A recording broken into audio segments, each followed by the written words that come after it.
It's like, I have to do it. I have to cause extraordinary pain in order to get out of this trap. Now, I think that there are situations that are not quite that extreme. Just like we talked about with barriers. Yeah. There's like, that's the most extreme example. there's like, I want to be a doctor. Yeah. I want to be a doctor, but I don't have my degree versus, or my medical degree versus, I want my Burger King burgers not to be under a heat lamp for the next 10 minutes. I think they're the same, Antonia.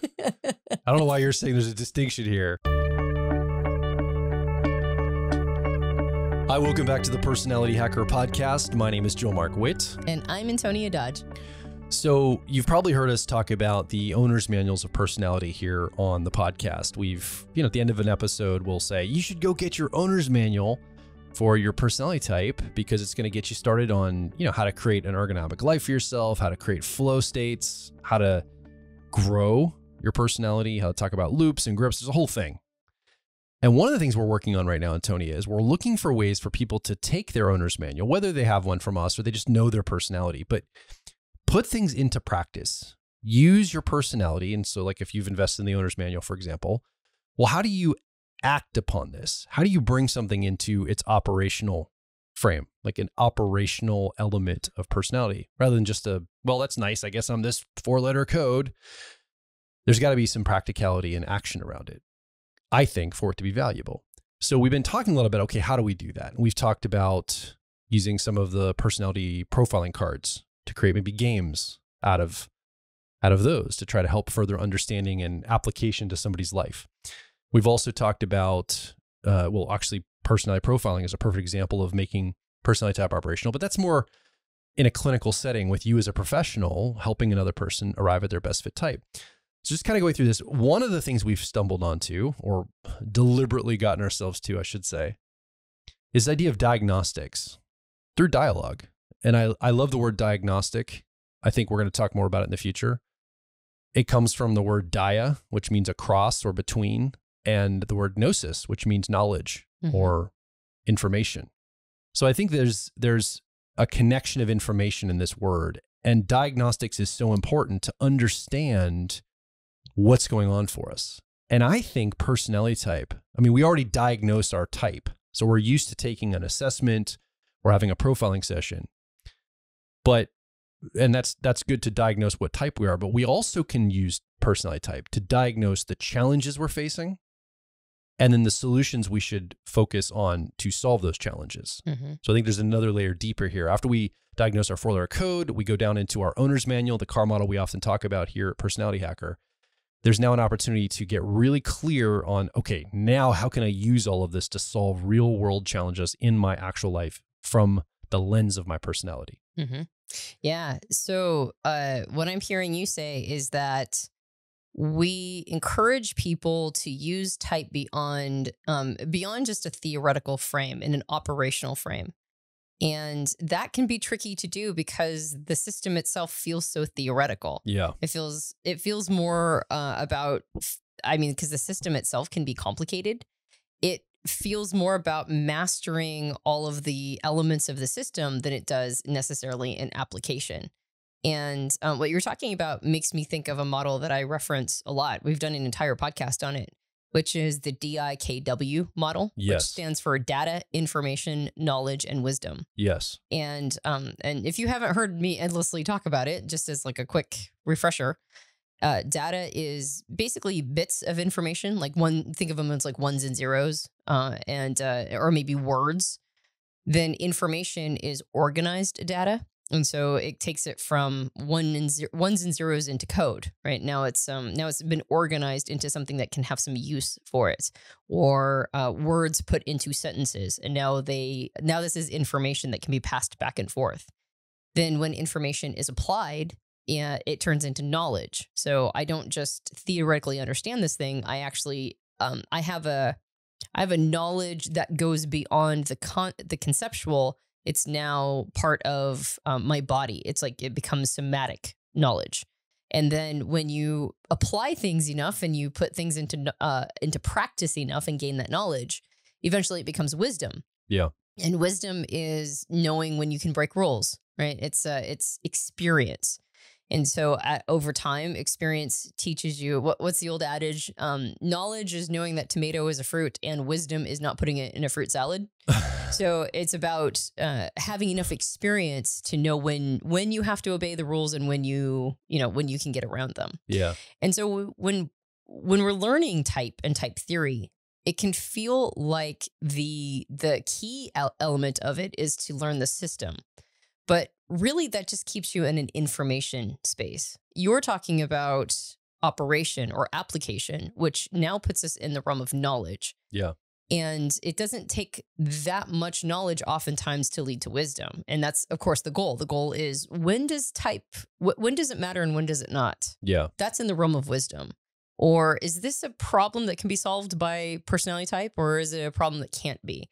Or what about understanding my personality type is applicable in this particular scenario when it might not be applicable in other scenarios? And that's wisdom. So what we're trying to do is we're trying to get to a place of wisdom in our relationship to type. And the best way to do that is to go operational, is to get into the application, to get into the knowledge aspect. So when you talk about like the owner's manuals have a bunch of exercises in them that are designed to be operated. They're designed to be have action be taken on them. Or the cards, you mentioned the Profiler training cards. We shouldn't probably call them Profiler training cards for much longer because we do have them available to the public, not just people who've gone through a Profiler training course. Yeah. But these are cards that make it so that there's an operational aspect, even if it's mostly just tactile. We showed the cards to the son of a friend of ours. Now, our friend has INFJ preferences, and we suspect his son, who's about 10, probably kind of feels like he might have ENTJ preferences, but it's early days, right? When you're 10, you can't really, you don't know definitively. But as soon as, when you're talking about type, he was interested. And then you brought out the cards and started to show him what you meant in the cards. And immediately he was just obsessed. And he was grabbing the cards and moving them around and going like, okay, so this is my mom's type. And he would move the cards around. And actually, fortunately, because since we only had one pack of cards, his parents shared no cognitive function. So he could like see the functions over here for his mom and see the functions over here for his dad, kind of compare and contrast. And it made it come alive for him. So what you're talking about is ways to turn type from theory into operation using things like that are tactile, like cards. Yeah. And then be able to take them beyond just the tactile element, but truly into like a diagnostic in our life element, which means that we're going beyond just the tactile. We're also taking action on the information. Yeah. Yeah. Well, I'll say this. I'll be more bold to say, if you watching or listening right now don't put your personality type into operation for yourself, someone is going to. Yeah. And probably it's going to be an algorithm. Mm-hmm. So, this understanding, like myself and Antonia and our team and our students and the people we work with are probably, one of the type communities that's on the front end of understanding each other from a personality type standpoint. And there's other people that are on about this, and they want to tokenize this information, and they want to monetize it, capitalize on it, use it for power, for the ability to persuade, to organize, maybe even control. And that's going to be connected to algorithms very soon. Yeah. So one of the things that I think it's more of than a mission, people should be using type in their life. It's like, if you don't, someone will be on your behalf. Well, isn't that the Jack Kornfield quote? Like, if you don't take the time to program your mind, the world will program it for you. Yes. And that's before they had AI to do it. Yeah, exactly. Right? Oh, and no, it's true. Absolutely. And algorithms, they learn you. They don't need to know type to learn you. They just need to know what your behaviors and habits are. But wait till they start getting fed psychometric data on how your mind is wired. That's right. And if they know what your personality type is, as well as your behaviors, game over. Yeah, unless you know what's happening. Maybe it's good that this instrument has always been considered poo-pooed or like out of favor, out of fashion with the psychological world, because it means that they'll drag their feet on using it as part of their psychometric data, because it's actually incredibly powerful. Yeah. So it's probably for the best.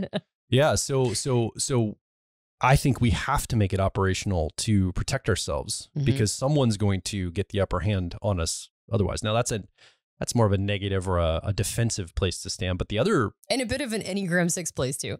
Well, Enneagram 6 are right for a reason. There's steps to the plan. Just because you're paranoid doesn't mean you're wrong. That's right. So that's kind of like oh no, that's the defensive stance. But there's also I think a proactive stance here too. Is operational is not just like application is specifically applying it to some output, but operational is also you can learn through operation, right? Yes. Through something. Yeah. Anyway, the whole point, that was a lot of preamble to set the whole thing up to say one of the operational things that we've come down to is identifying the challenges that we're trying to solve and using our personality type to get a better perspective of that. So at a recent personality profiling event, Jonathan, who's on our team, ENFJ Preferences, he was actually on an episode, I don't know, almost a year ago, probably by now, talking about his time in hospice because he was a hospice nurse for many years. Yeah, the episode I believe is called The Art of Dying Well. The Art of Dying Well. And I think it's a fantastic episode. I think if you haven't heard that, you should go check it out. It's more topical, not as type-based, but I think you'd really appreciate it. Yeah. Coming from three people who know their types and can speak to type, I think it's a good conversation. He brought something to the table because I've been talking about this idea of gameplay and operation for a while. He's like, okay, at the next live event, let's do a test. So he brought this idea, I think it's from Hamlet, like the story beat turns, and he uses just a suite of cards for this. But he's like, in any great story, and he leads D&D and role-playing games, any great story, there's usually about 4 different beats that happen with the characters. And if you're guiding people through gameplay or some kind of operation of this, these are the 4 beats. And they can be randomized or anything, but basically the characters come up against a barrier, something in their way. They either have to get over, under, around, or through. They come against a puzzle, something they have to solve to be able to unlock for the next thing. They come into something, they get trapped, like they get stuck somewhere. There's a trap they can't get out of, and they've got to figure their way out of this trap where they're stuck. Or the 4th situation could be a boss battle, right? An actual direct battle or conflict that they have to overcome with not getting through a barrier, but it's like a person you got to take down, or the bad guy you got to take down. So stories, and now that he introduced this to me, by the way, I've been seeing this in every movie I'm watching, and I've noticed that I hate one of these, and I'll tell you at the very end, the one I hate the most out of all the others that characters get themselves into. When this scene happens in the movie, I'm always like, oh, I hate this scene. When this scene happens in my own life, I'm like, oh, I hate this challenge I'm facing. But it's really helpful to me to see, oh man, is the challenge I'm facing a barrier, a puzzle, a trap, or a fight that I've got to get through? And as I'm thinking about personality types, I think this would be a really good thing for us to reflect on. You listening or watching right now, think about your life. Let's take a problem in your life or a situation you're facing right now, and let's just talk about this openly for a moment and see if we can diagnose what might be going on for you with these 4 categories. I think this would be a really great way to make personality type operational.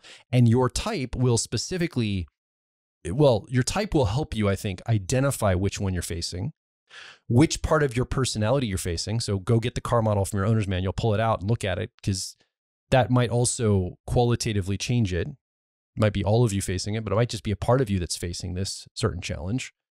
And then what kind of a challenge is it? How does your type relate to it? And then what's the path out for you? Because the path out for you might be different than the path out for me because we're different personalities. Yeah. Right. I might deal with puzzles differently than an introverted thinking accuracy dominant user, like an ITP. They might deal with puzzles very different than I deal with puzzles, right? I might avoid them. They might run toward them because they love solving them. I don't know.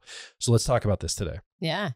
I think it might be a bit of a tall order to be able to connect all of this to type, as in like, I'm not sure if I have enough of the pattern to know which personality types have a tendency to run into, or actually the way I'm thinking about it is we probably see most of our challenges or problems in life as one of these 4, regardless of whether or not they are that thing. Like, as in, if you're a barrier person, you probably see everything as a barrier. Yes. Or if you're a puzzle person, you probably see everything as a puzzle. Yes. And my suspicion is that there might be some trends or some patterns to make with certain personality types and how they tend to see their problems or challenges, but I'm not sure if I have enough of the pattern to assert it. So I think on this one, I'm going to have to put the burden on the listener to understand what their personality type is, and then just do a little bit of introspection on what they have a tendency or how they have a tendency to experience their challenges. Yeah, I don't think we can do a one-to-one. I don't even assume, like, first of all, we're still doing a lot of work around this. Yeah, this is like new, but it's really interesting. And I used to like hold it back and not talk about it on shows, but now I'm like, you know what? Let's start talking about some of these ideas because I think this is the way we're going to move forward. Yeah. And we'll probably bring Jonathan on at some point. He's going to listen to this going, you got it all wrong, Joel. That's not what I said. That wasn't Hamlet. That wasn't, who knows? But I'm looking at these beats. That wasn't Hamlet. And I'm just realizing like you take any major like story and you could just run it through these 4 diagnostics. Yeah. And when they're missing one of these, something's missing from the story often. Yeah, I think I can see that. So why don't we get a little bit, because I think actually you have more, and you were playing around with this with Jonathan a lot more than I was. Yeah. So I think you have a bit more information under your belt around this than I do. I'm very curious about all of this. Are you up for maybe doing a little like spending a little bit of time on each of one of these 4? Yeah. And then figuring out, or maybe just seeing let's see what emerges. Well, the immediate first thing was, so a barrier is an obstruction in your way. What kinds of things would illustrate barriers in life when there's problems and challenges? What would a barrier be? So far it is something that can't be fought and like bested. Yeah. But it's blocking your path. Kind of like maybe if you need a specific degree to get a job. Or, yes. Okay. So you're asking for like, okay, yes. Examples. A barrier would be like it's a non-competitive thing in your way. Right. Now, competition might be how you overcome it, but it's not necessarily a competitive frame. And I think barrier and like the final boss, the fight, are the 2 things that I look at as similar in energy. Whereas the fight, you have to like win out over something else. Best someone. You have to best someone or something. Right. Right. Whereas a barrier is like a chasm or that you have to get across, or a mountain that has to be climbed. Yeah. A barrier could be a degree. It could be lack of skill. It could be lack of permission. Right. I think a barrier is the obvious ones that we usually go over when someone's stuck in life. We go, well, have you given yourself permission? Right. What do you need more strength? Do you need to get on a better schedule? Do you need whatever the things are that need to be connected to have the thing happen? Or it's not, you don't have to figure anything out. You got to just get resource or resourceful to be able to get through this, over it, or around it. Maybe like limiting beliefs would be barriers too. Yeah. I think maybe there is a little bit of figuring out, but it's not quite, and we're going to get to puzzle in a little bit, which I'm assuming is a little bit more of the quote unquote figuring it out. But I bet barriers are usually things that have to be understood. Like you have to kind of understand why this barrier is in front of you. We have to measure it to be able to get over it, right? You have to know, well, how big does the ladder have to be to get over it? Yeah. If it's a 12-foot wall, I'm going to need at least a 12-foot ladder. So I think, to your point, you have to understand it or measure it or understand its significance or what the qualitative nature of it is. And it may just be one thing, right? But it's something that's obstructing you. You come up to a block. Yeah. I think I have barrier thinking. I think when I've run into challenges and problems, I see barriers and I get really demoralized by them. I'm like, oh, that's something that can't be solved because it's not a puzzle, right? There you go. Yeah. I bet you're very much, you would flow over to the puzzle side of things. You'd pretty naturally just go over there. We haven't talked about it, but that's my suspicion. Yeah. But when I see, I don't think that I do well with barriers. Yeah. Like what it is I just go, okay, I guess I have to become water and I have to go around it. Like that's if I run into a barrier, I almost behave as if it doesn't exist. And I just keep moving forward anyway. And actually a surprising amount of barriers just sort of open themselves up if you just if you don't acknowledge them. Yeah. But some barriers have to be directly acknowledged. Like limiting beliefs have been barriers that feel like puzzles, but I think they have been barriers in my life. Yeah. I think procrastination is often a strategy here. When there's a barrier, it's like, well, I don't know what to do, so I'm just going to wait here in front of this wall, metaphorically speaking, until some download from the universe comes or I find out what to do next. So I think we usually will. Now, my instinct is to turn it into a battle. If I run into a barrier, I'm like, oh, this needs to be battled to be gotten through. Yeah. That's how I would approach it personally. To get through? Yeah, to have gotten through. Yeah. I'm speaking of the past tense. Have already have gotten through. That's right. That's very positive thinking. You don't believe I can do it? All right, whatever. I can see that, and the value I suspect of seeing these challenges and problems as being, like maybe it's a barrier, but you're treating it like it's battle, is unlike a battle, like a person that you're fighting, mountains don't really care if you're like swinging swords at them. Yeah. So there's a lot of barriers that if we're treating them like battles, I bet we're expending energy and not getting to the other side as easily. I think barriers probably have to be seen as as barriers, like as in, okay, this is a thing that has to be navigated around. This is something that I have to find an alternative route, or I have to, like maybe just use brute muscle. Yeah. Like when I think of this idea of getting a job, if you don't have a degree in a certain field, you can be what's the phrase? So good they can't ignore you. So then you just build a resume or a CV with tons of experience that you've gotten through, I don't know, through career capital. Yeah. And then eventually you get to a place where people don't even ask you if you have a degree anymore. Yeah. And so you've overcome the barrier. Yeah. The challenge is that there's certain fields that you can't do that. Right. Like I think even at this point, can you become a lawyer if you've passed the bar, but you don't have a law degree? No idea. I think that for a long time you could. And I don't know if that's the case anymore. Maybe you still can. Maybe you still can become a lawyer if you pass the bar. I'm sure schools have sewn that up so they get their coin. That's right. Make sure you paid us before you go take the bar. Right. I don't know about that, but you certainly can't do that if you're like, there's no bar for a doctor. Yeah.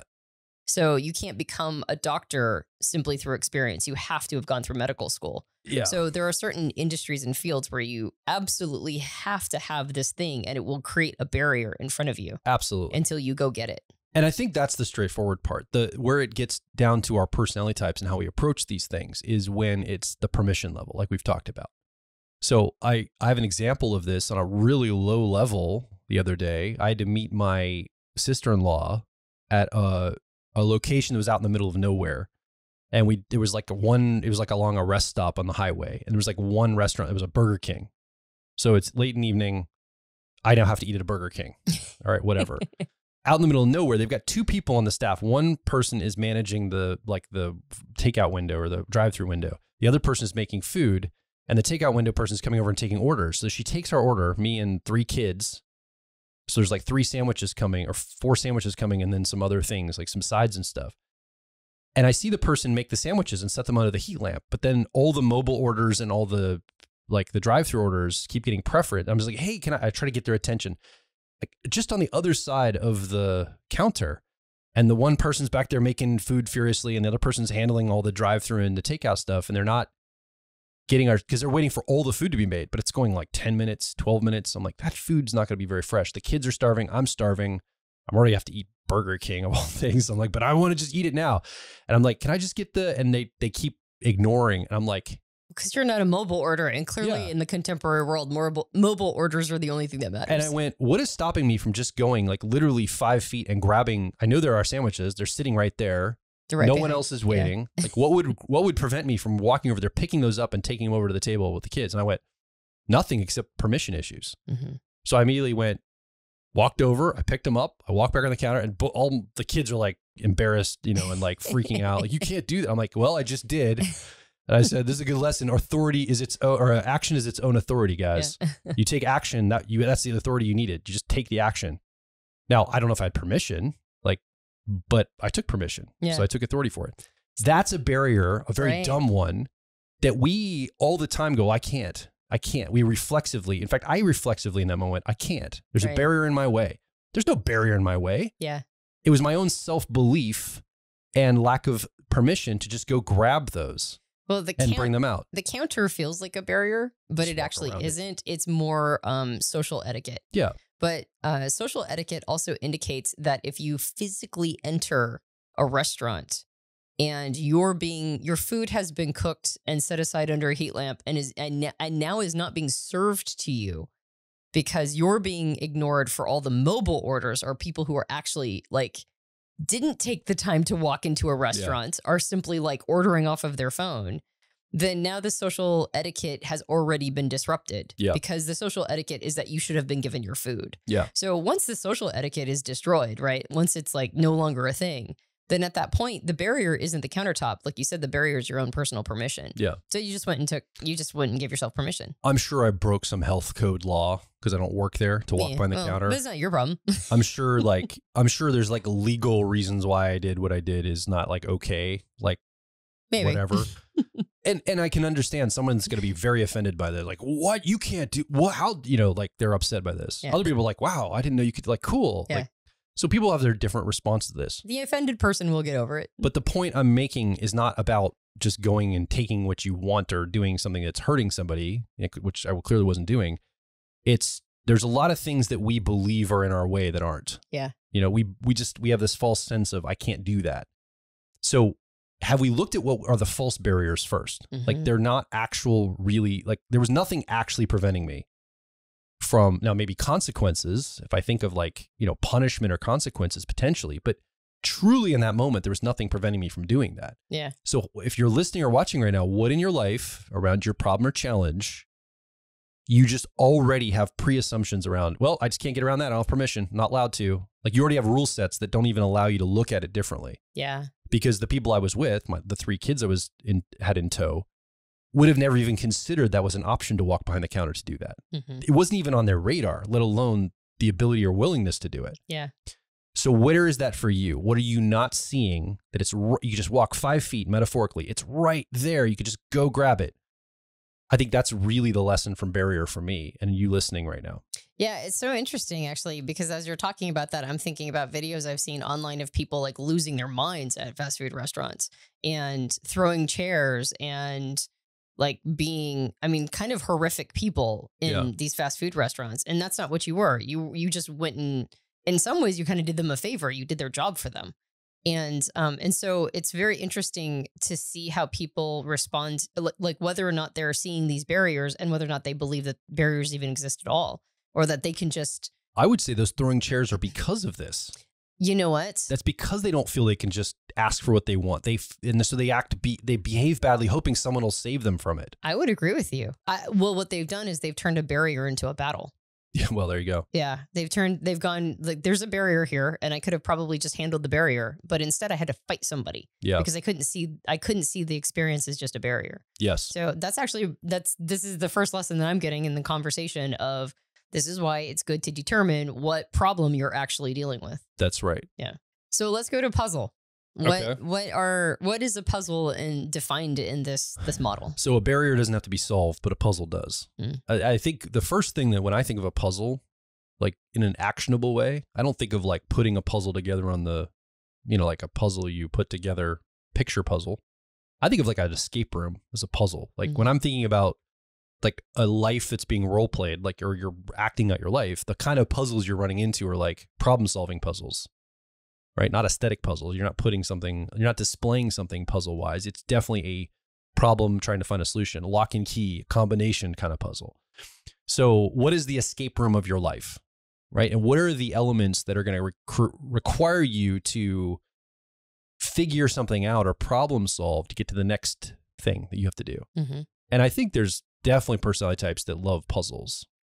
I think puzzles are more welcome than most people. Like people don't turn barriers into games. They don't turn being trapped into a game very much. And they don't turn battles. I guess they do a little bit, like sports, competitive things, but puzzles, I think definitely is where people love gameplay. Mm-hmm. And so sometimes people like will indulge this and stay here for a while in a lot of ways. I think you definitely like puzzles.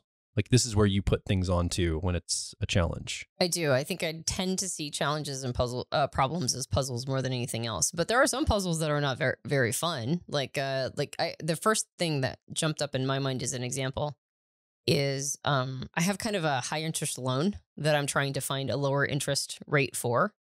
And right now I'm trying to solve the puzzle of the lower interest rate. Yeah. And I know that if I could figure out how to, and there's lots of different solutions for this, but if I do find myself trying to like optimize and find the absolute best solution to it.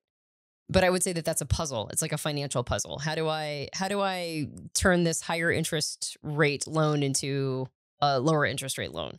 Or how do I figure out how to do homeschool with Piper in the morning, and then also do coaching in the afternoon, but then also do operational stuff for Personality Hacker, and all that code switching. Like I think of that as a puzzle to solve. Like, how do I stack my day to be able to handle everything I need to handle without having to code switch so much, and to be able to show up fully in all of those things. And some puzzles are so frustrating that they don't feel like they have a solution. Yeah. And I would say that's when I get really like I just kind of want to throw my hands up. I'm just like, I don't know if there's a solution here. I'm sure there is eventually one. Like, time will eventually create the solution. But in the meantime, I while I do tend to turn things into puzzles, I also get really upset if the puzzle can't be solved. Yeah. I just realized we're going to have Jonathan come on at some point, because as we're talking, I'm realizing, there's a bunch of archetypical characters that go along with these, and I'm not addressing because I forgot all about them. I think puzzle, if he said this correctly, I think it's associated with the magician energy of archetype. I could be wrong on that. That could also be trap. I think it's puzzle, though. Man, I wish I had those archetypes in my head. I don't. So we're going to stay with just the diagnostic of problems. We'll just do these first four, and then in a future episode, we'll talk about the archetypal energies that are associated with all four once we find out what they are for Jonathan. Yeah, once I work more on it. I'm doing this pretty early days, more speculative. So here we go. So puzzles have to be solved. I think people, this is one thing that we encourage people to do. For example, I can't tell you how many INTPs we've talked to that go, I don't get people. I kind of don't really want to get people, but yet I kind of do want to get people because I want to get along with people, but they baffle me. Why are they so chaotic and weird and don't have any sense to their emotions? We say, why don't you turn them into a puzzle? In fact, why don't you turn people into a puzzle so much? Come take our personality profiler training course, learn how to do a profiling session with somebody. Now you've got a methodology, a bunch of understanding. You've got a system that you can lean into to use to understand people. And boom, eyes light up. It's like, whoa, you're right. And then they learn the system, they learn the methodology, and now people truly do become a puzzle. I think this is really what you did, Antonia. Yes. You're so puzzle focused. You went, I don't get people as an ENTP. How do I figure them out? I know. I'll turn them all into a big puzzle to solve. Yeah. Well, I'll apply a system to them, and then I'll know. Then I'll know how to talk to humans. So puzzles, I think, need systems, tools, mathematics. And not that we're going to talk about the archetypal energies because we don't know, but it makes sense to refer to it as a magic or a magic user, because that feels very alchemical, actually. Yeah. It feels like taking something that feels like a barrier and turning it into a puzzle. And maybe it was a puzzle the whole time.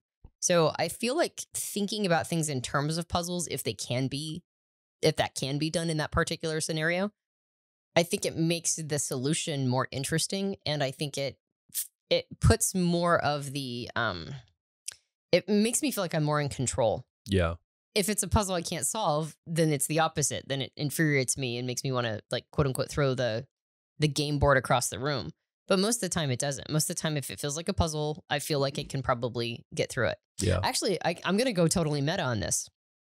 This is the result. Talking about these four things is actually the solution to a puzzle that we were trying to solve about the podcast, because we've gotten to a place in the podcast where our content was becoming more and more program-like. In fact, it has become more program-like. We'll do like a 16-part series. I'll do tons of research beforehand, like sometimes hours of research to go into these podcasts. Yeah. And it's basically the same amount of time and energy sometimes as I would in our paid programs.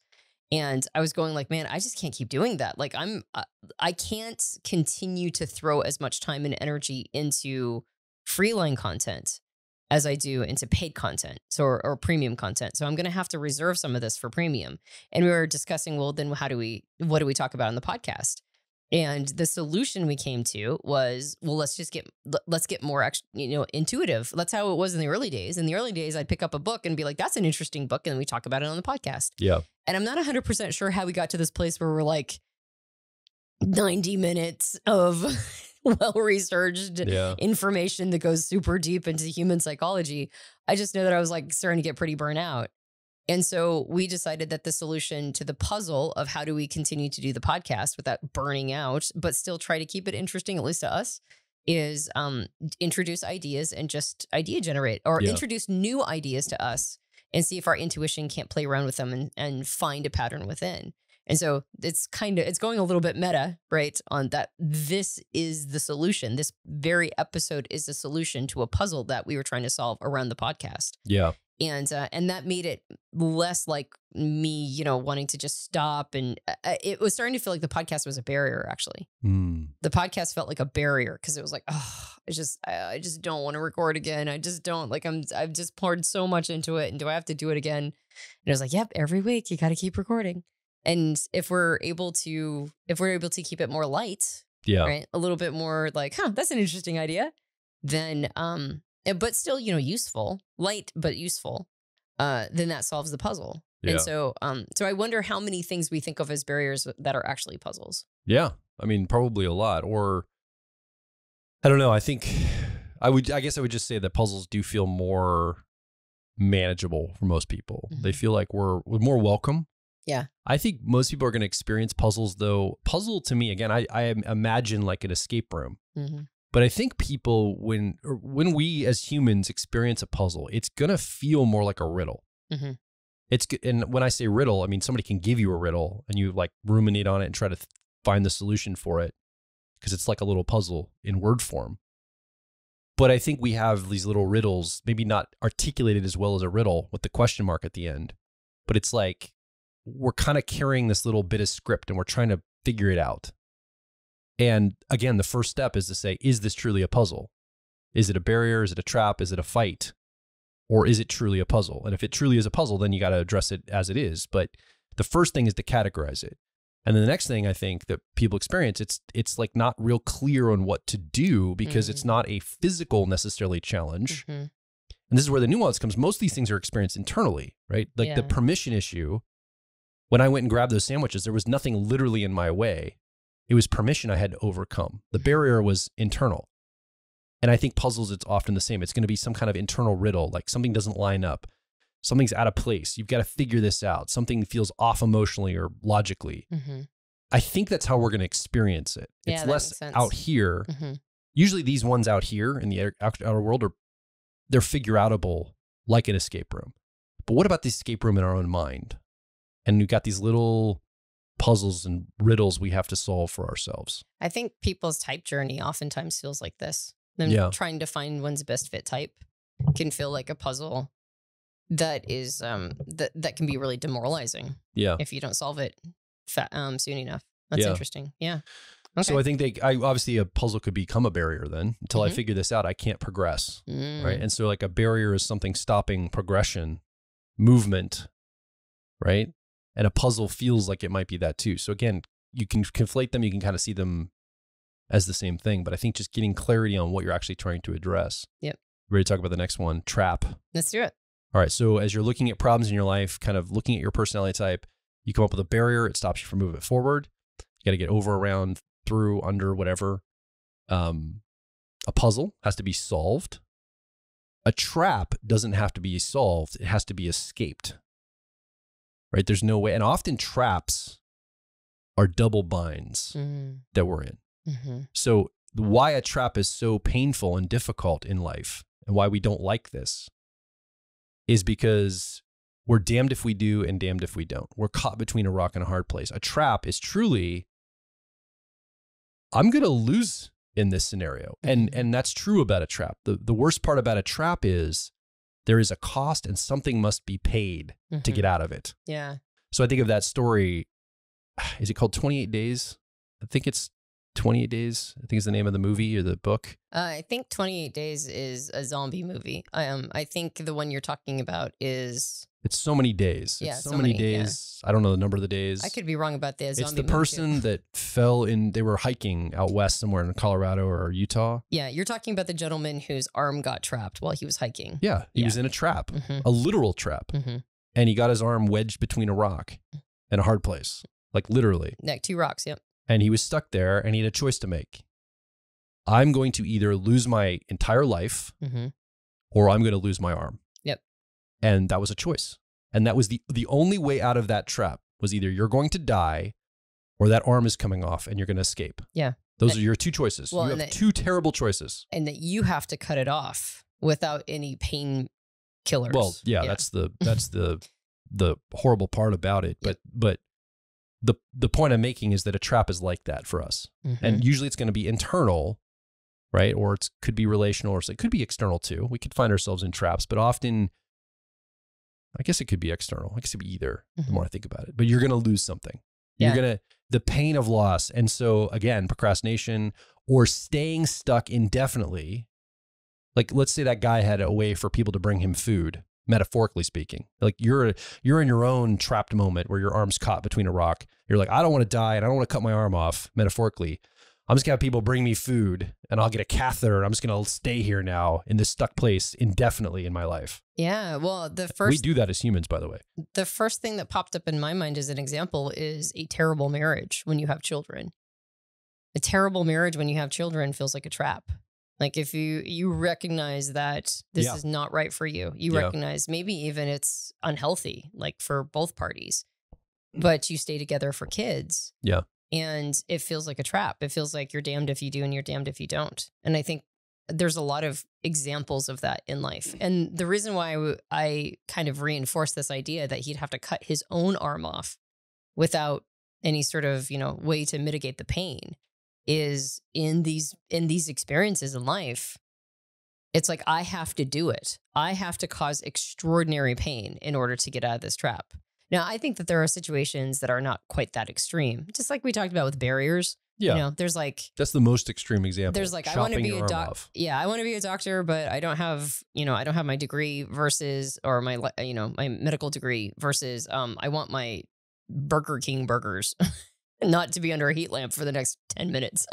I think they're the same, Antonia. I don't know why you're saying there's a distinction here. That's introverted thinking accuracy. I think they're exactly the same situation. Otherwise, they're the same experience. So there's like a wide variety of barriers. There's a wide variety of puzzles too. I mentioned puzzles of like trying to figure humans out by using profiling, all the way up to existential puzzles of like the meaning of life and what am I supposed to be doing with my life? So there's a wide range there. And I imagine there's a wide range of traps.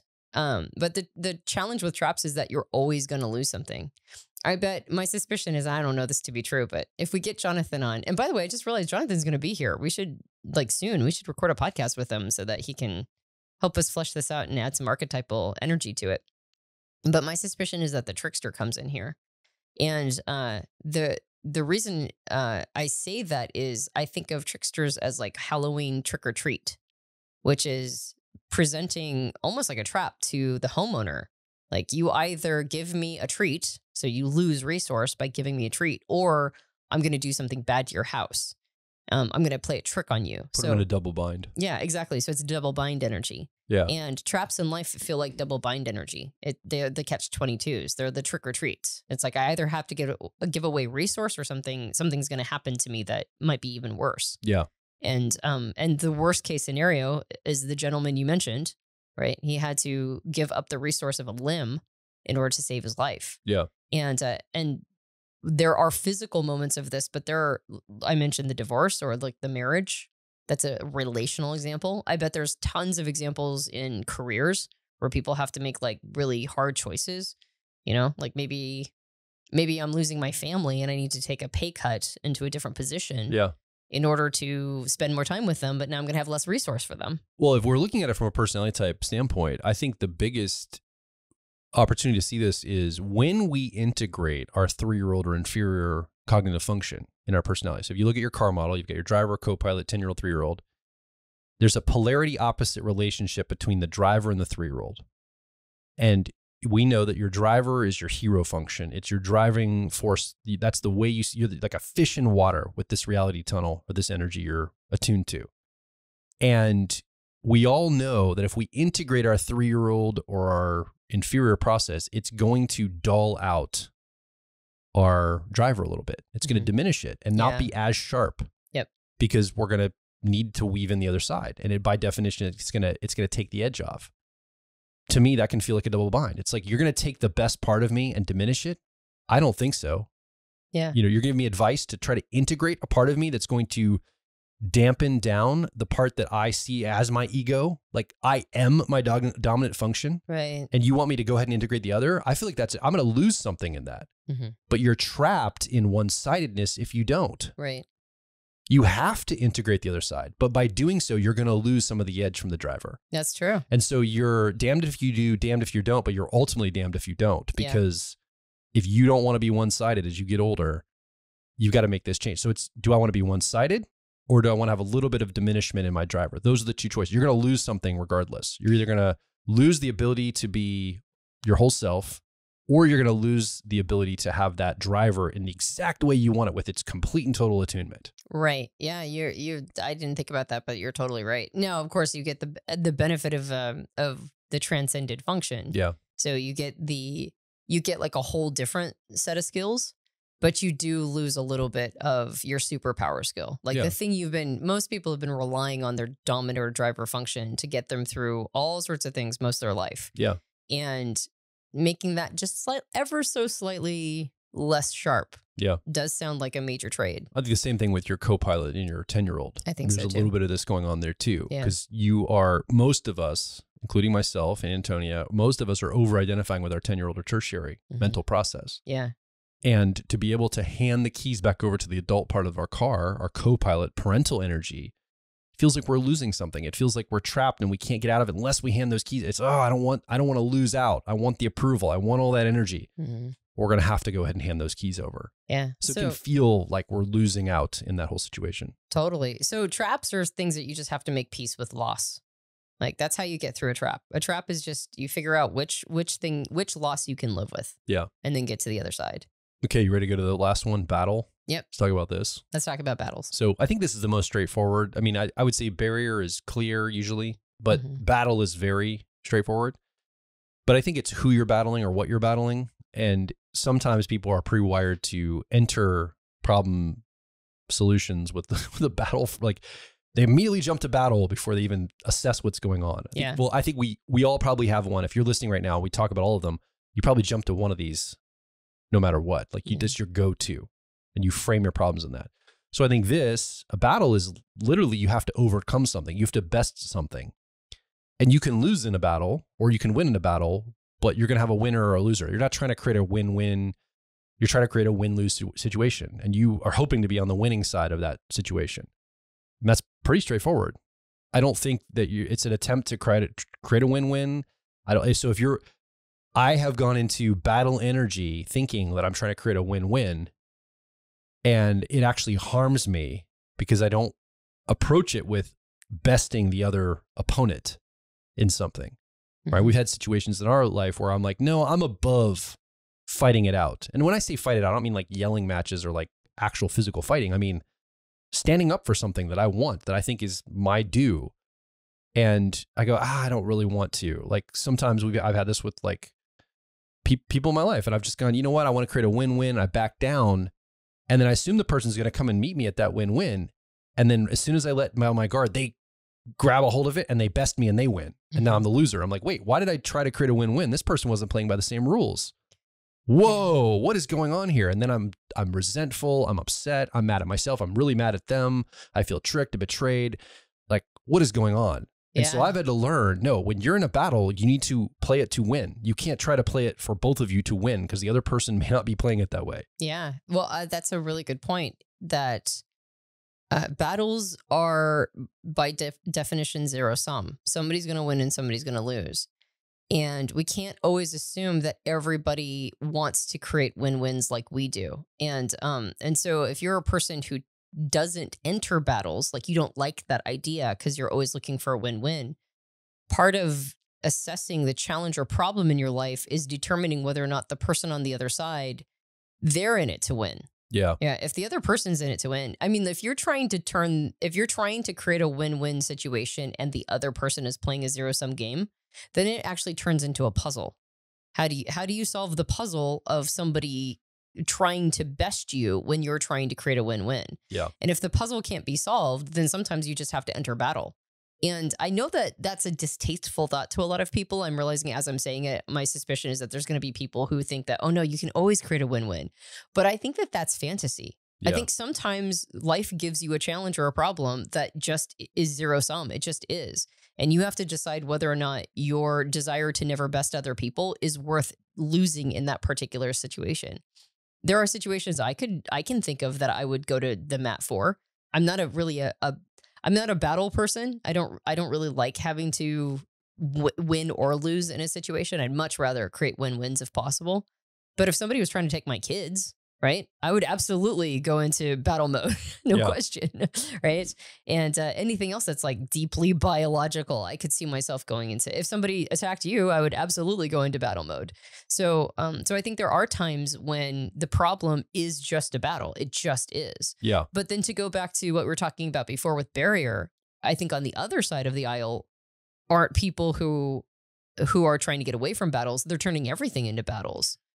Like, even if it's a puzzle, even if it's a trap, even if it's a barrier, they are playing a zero-sum game, and they will go in and fight it to win. Well, it made me think of this, that I think most people are actually fighting, not battling. Like, think about when somebody engages in, like, let's say protest or activism. Let's just use that as an example.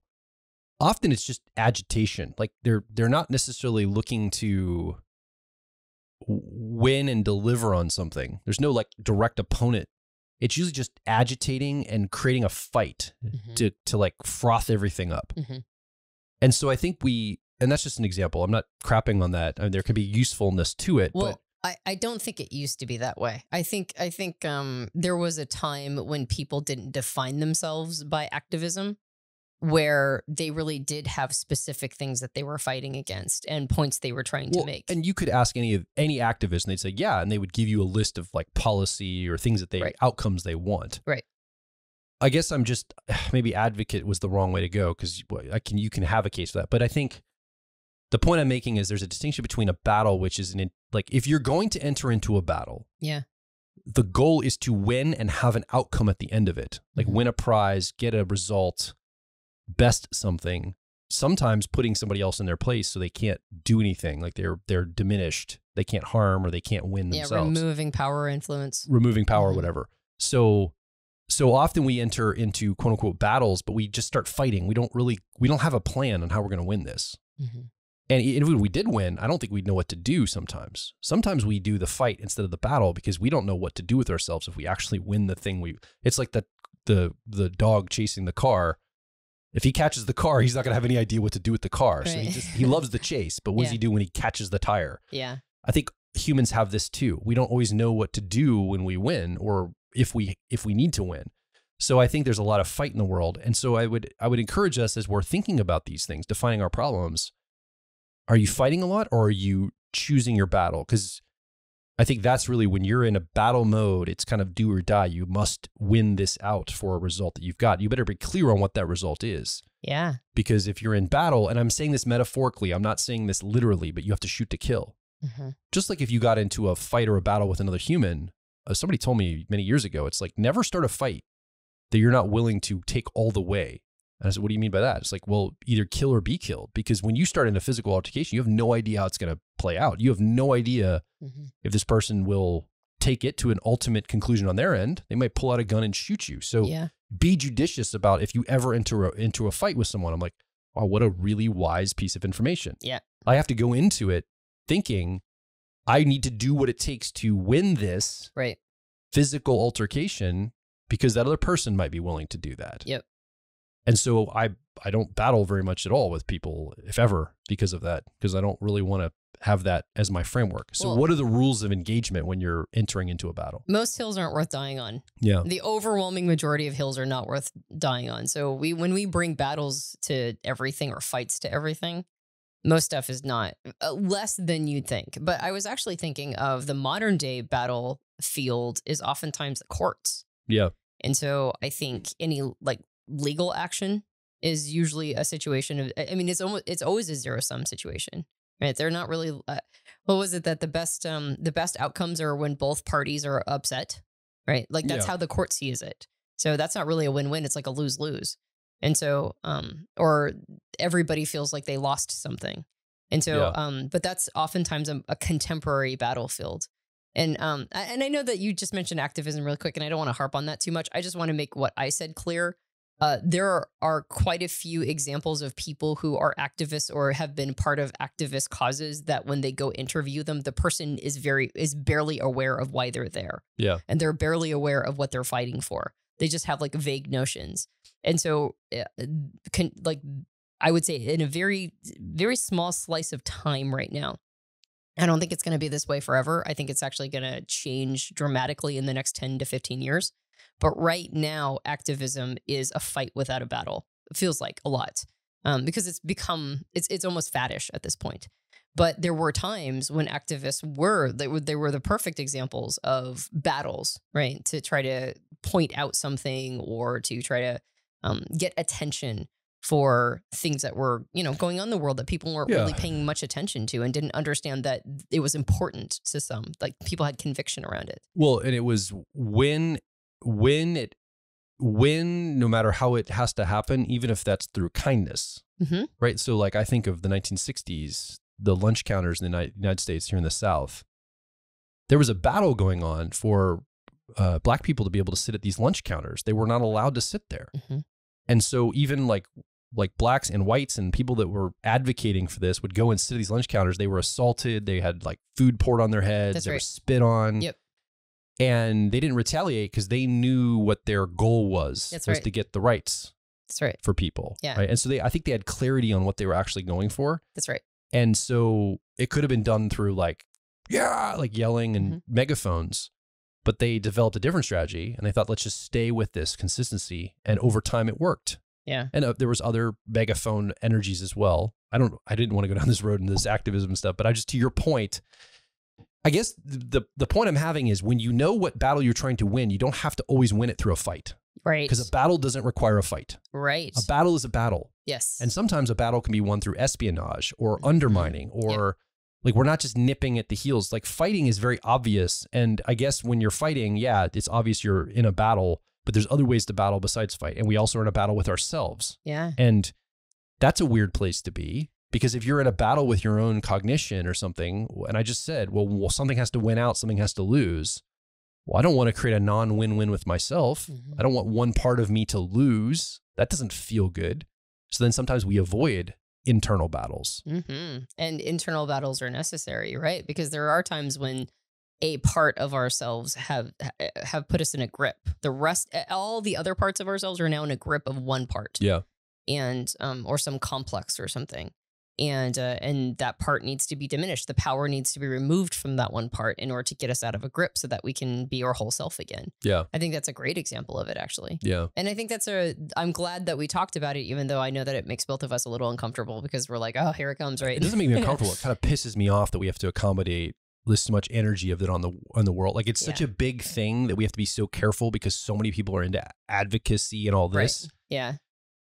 And I just like it makes me frustrated because it feels like it puts like restrictions on how to speak and how to go through stuff. So it's more of an annoyance than it is I'm worried about anything particularly. Yeah, it's a puzzle. It's a puzzle to solve. But the idea that battles aren't always fights. Or don't always require a fight. I think it makes me think of that book Conspiracy by Ryan Holiday. It talks about the guy at the top of PayPal, Peter Thiel, and how he sought his revenge on Gawker. on Gawker when they outed him. And what he did as a conspiracy, which was a battle. Yeah. But he did not ever personally fight, but he definitely won the battle. Oh yeah. And so like you said, it can happen through espionage and can happen through conspiracy. There's lots of different ways to win battles. And I think that's an interesting concept in our own life. So to go back to the point of origin, which is when you're dealing with a problem or challenge in your life, what are you actually dealing with? Are you dealing with a barrier? Are you dealing with a puzzle? Are you dealing with a trap? Or are you dealing with a battle? If you're dealing with a barrier, you have to take the measure of the barrier. You have to figure out what you're dealing with in order to be able to go up, around, over, through. Like you've got to figure out what you're really up against in order to evade it or to climb it or to just do like, I keep talking about this concept of a degree, but it's like sometimes with the barrier of a degree, you just go get a degree. Yeah. Right. if you really want to be a doctor, you just got to go do it. Right. Or whatever it is. So you take the measure of it and then you just kind of grit your teeth and make it happen. When it comes to a puzzle, if you're dealing with a puzzle, it requires thought labor. You've got to figure it out. You have to be smart or savvy, or like really put enough consideration and time into it. And if you're unwilling to put sufficient thought labor, you're not going to solve the puzzle, right? You're just going to live with it. If it's a trap, the challenge with the trap is that you're going to have to give something up. Mm-hmm. And what is it that you have to give up? And which is of all the things to give up, which is the one you can live without the most? Yeah. Right. So you have to figure out which thing is, if you're going to have to lose something, what's the thing that you're willing to lose? And then finally, with a battle, you have to figure out, well, first of all, is this your battle? Right? Is this a hill worth dying on? And then, are you willing to do what it takes to win? Right? To get to to not lose. Right? To come out with on top in whatever has created this zero-sum game. Yeah. And then, are you conflating them, or are you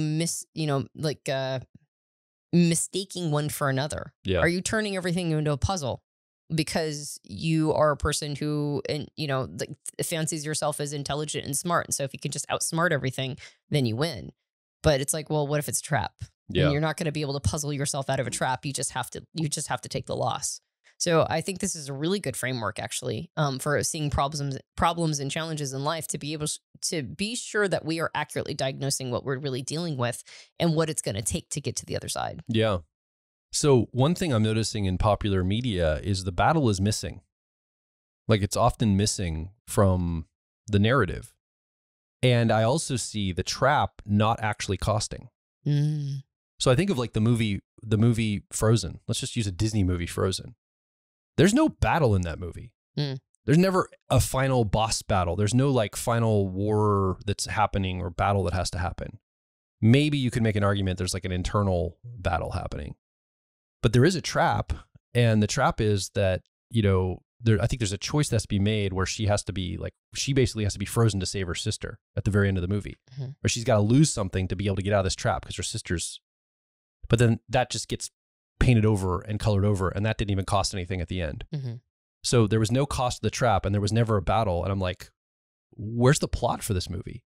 I just took my son Sawyer to see the Wolverine Deadpool movie, and there was no real battle at the end of that movie either. I don't want to give any spoilers, so close your ears for just a second. I'll try not to give spoilers, but just in case. But there was, at the end of that movie, there was kind of like this, like, it seemed like there was a trap that something had to be lost, but then it was just covered over and it wasn't lost. And then everything just was back to normal. And I'm like, well, this writing is horrible. Like, no one understands basic storytelling, first of all.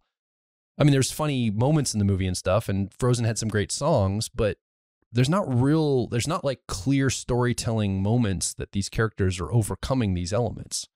Right. So I think that's very interesting that we're missing battle from our popular culture, and then traps don't actually cost. Yeah. Well, and I think the reason why movies run hollow when they don't feature these things is, first of all, they don't feel realistic. Yeah. Because our lives are filled with traps and loss and battles and, like puzzles and so barriers. Watch Game of Thrones. Yeah. You get all that.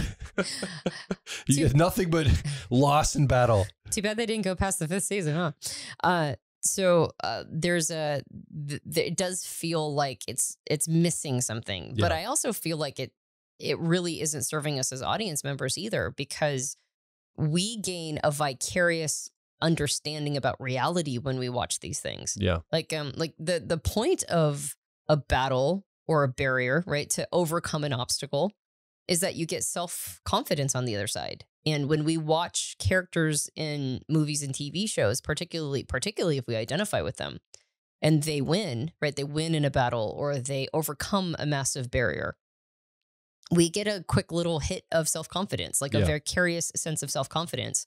And it gives us an ability to, in our own lives, to go, well, if they can do it, I can do it, right? I can overcome.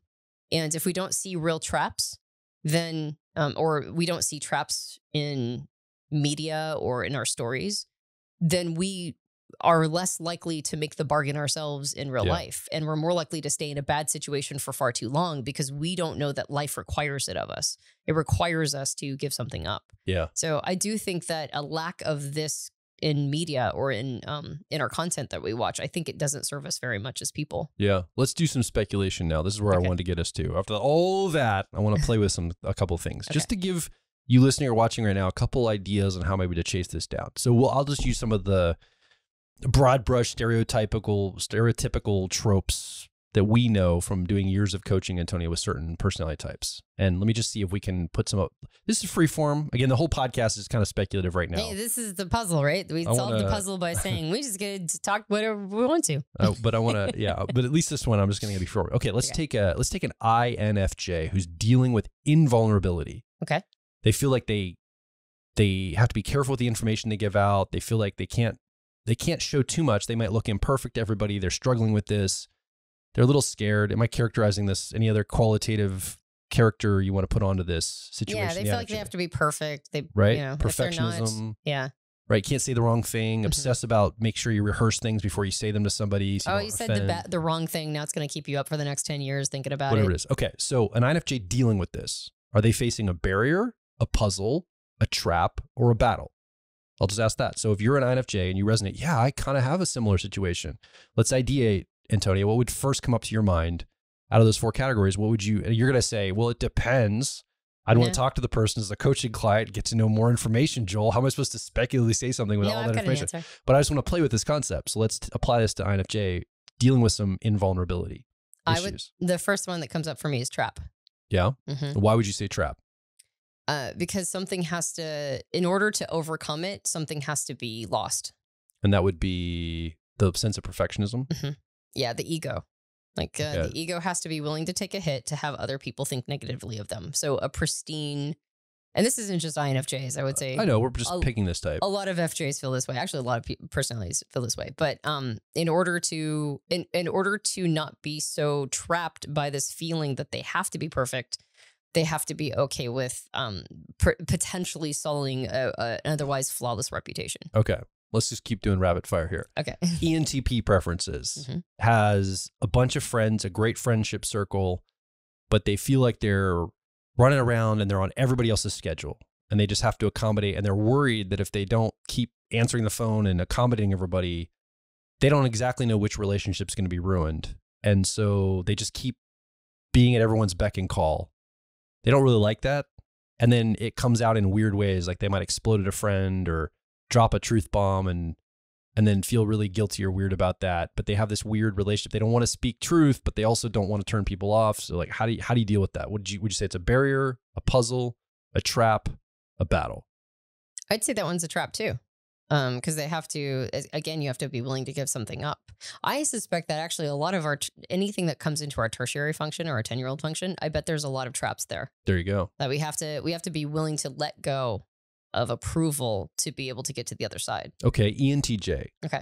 Somebody's telling them, oh, you are doing it for this reason. Like, why are you projecting ill intent onto me? I'm good intended. And it's frustrating that people in their life see their actions when they're trying to take other people. People keep projecting bad intent onto them. And it's deeply hurtful for the ENTJ. They get an attitude, they get resentful, and they feel like this is like not fair. Why am I being told I'm not good intended? Can't they see all this good I'm doing for everyone and see the good intent I have behind it? What would you say? Would that be a barrier, a puzzle? I know I'm putting you on the spot here. Yeah. I'm just kind of, I would almost see that as let's see. I would see that as maybe it's deeply hurtful. Yeah. I don't know, what comes up? What's the first thing that comes to you? Trap. Again? Yeah. A lot of these feel like traps. It's like you have to be willing to, well, actually in that kind of situation, if it's other people projecting ill intent onto the ENTJ and it's not them necessarily, I could see this being a barrier that they have to get around. Like just go ahead and be okay with other people projecting ill intent. Like it feels like a barrier. It might just be a permission issue. It might not be trap. I think trap is usually a 10-year-old or tertiary issue. This might be the barrier that the measure hasn't been fully taken. Like what is the worst case scenario if somebody projects ill intent on you? Yeah. If it's your boss and you need them to believe you have positive intent in order to keep your job, that's a pretty big barrier. If it's just, it's like a colleague and they don't like the cut of your jib for some reason, then it's actually a very small barrier. They might all feel like large barriers. They might all feel the same size, but I think that's more of a barrier that needs to be overcome. Okay. Yeah. Okay. So let me pull away from type for a second to see if we can get something here. Somebody that's struggling with social anxiety. It seems like maybe a puzzle that needs to be solved. Yeah. Right. So social anxiety might be a puzzle. For the most part, I think there's usually skills and tools that need to be developed in order to overcome social anxiety. Yeah. Some social anxiety is associated with neuroticism. And so there's a deeper root, like a psychological root that probably therapy needs to address. But the overwhelming majority is just a matter of kind of, I think the barrier is also another one, like just kind of overcome it. There are ways to overcome. And then I think one of the best ways to overcome is to turn it into a puzzle to solve. Yeah. As I'm going through my head, it's interesting that I came up with so many traps out of the gate. So I mentioned earlier, I was going to share which one I hate the most. It's trap. It's traps. I hate it. And I think when I look around, that's the most obvious place to put all of these. Like almost everything I can think of comes down to trap. Yeah. Like it doesn't feel as obvious to be barrier, puzzle, battle. And yet that's the one I hate. I would think I would put it on terms that I don't hate. Like you tend to put things into puzzle terms. But it's interesting that I probably would agree with you that I see most of these things as traps. As much as I hate them. Like the scene in the movie when the trap's happening and the person has to lose something to keep going. I always hate that moment because it's usually the moment like they were ready to win. That scene in the movie, they're ready to win. It's like everything's gonna go great, and then all of a sudden, boom, something terrible happens. Yeah, it's like how are you gonna get out of this? Like it's the worst situation, right? There's like no way out of it. They're completely trapped. As an audience, you're trapped too. You're like, I have no idea how the writers or the filmmakers are gonna get us out of this story. Yeah. At this point. Yep. And then usually it's something loss that has to happen. They have got to let go of something and then now they're free to move on. But it feels like that is definitely where, as like I'm running through, I'm not going to say all of them, but as I was running through different types and different challenges, it seems like there's a lot of traps there. I think I tend to see things as puzzles a lot too. Like you said, I tend to turn things into puzzles. Yeah. And I suspect it's because, that's my favored way of figuring out how to get to the other side of something is to just apply a lot of brain wattage to it. If I can apply enough brain wattage and think about it hard and long enough, then I'll probably find the solution. Cleverness does not always pan out. There are a lot of situations in which cleverness is not the right tool for the job or brain wattage is not. In fact, actually, the people that I know are the smartest people. They're the ones who know how limited brain wattage is. It works in quite a few scenarios and actually it's super helpful, but they'll tell you that it's it also hamstrings you a lot of times too. Yeah. But I do tend to turn things into puzzles, and I think it's because it makes it feel more controllable. Like if I can just build the skill, or if I can just figure out, and that's of course a barrier. A lot of times the need to build a skill is a barrier issue. So if I can puzzle it out, figure out what I need to build, what skill I need to build, and then see it as a barrier, and just develop the skill to get the other side, I usually feel like I'm probably going to be okay. Yeah. And so because I see it that way, I tend to identify those problems easiest. I hate traps. I think probably everybody hates traps. Traps are awful. Who wants to have to give something up to get to the other side? Ugh, that's awful. So I tend to avoid traps if at all possible. And I probably am experiencing traps that I'm not even aware of because I just turn a blind eye to them. Yes. Well, you try to alchemize them into something else. Into a puzzle. Try to move them into probably something else. We probably all do that with one of our least preferred. Okay. Exactly. So we've done a lot of conversation. We kind of opened up this idea. This has been a long, rambly podcast. Super rambly. One of our worst. But one of the most rambly. But I think we came on this. So I want to tune into you now that you've been listening or watching. Like what's coming up for you as you think about the challenges? Remember I asked you at the beginning of the episode to think about a challenge in your life you're facing. Is it a barrier? Is it a puzzle? Is it a trap? Is it a battle? Mm-hmm. Is it a blending of those? Do you see it as one, but if you're really honest with yourself, it's probably another one? Do you have a go-to, a tool, like one of those that you always like to see things through?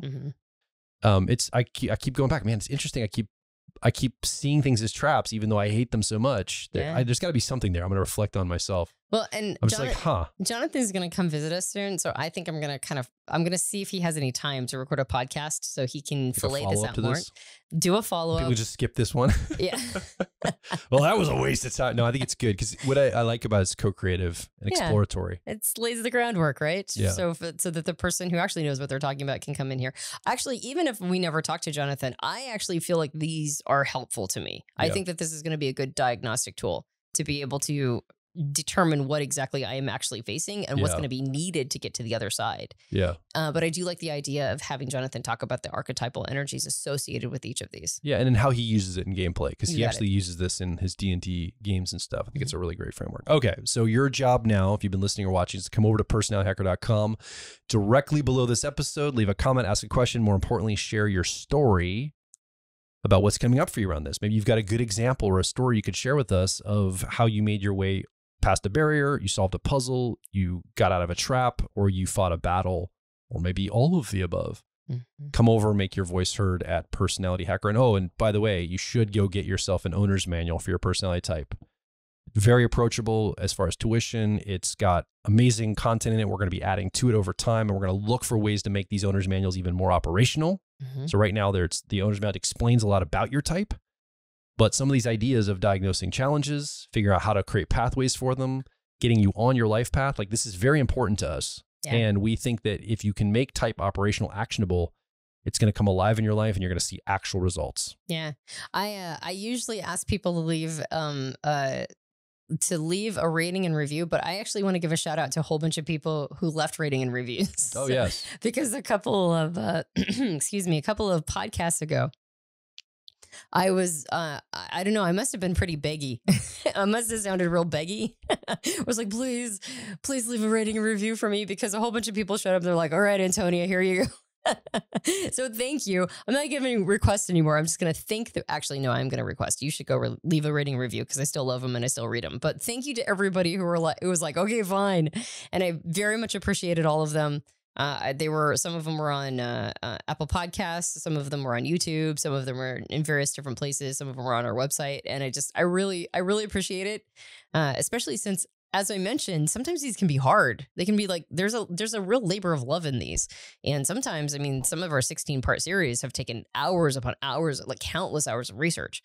So when people pop up and go, "Hey, thanks for the podcast," I go, you betcha. So Thank you very much for everybody who did that. And if you have not yet and you want to, go leave a rating review on Apple Podcasts or various Android platforms. We'll be just very, very grateful. And while you're there, I don't know, maybe subscribe. That's the thing you could do too. You could totally do that. It'd be great. Yeah. Thank you for being with us this week. My name is Joel Mark Witt. And I'm Antonia Dodge. And we'll talk with you on the next Personality Hacker podcast.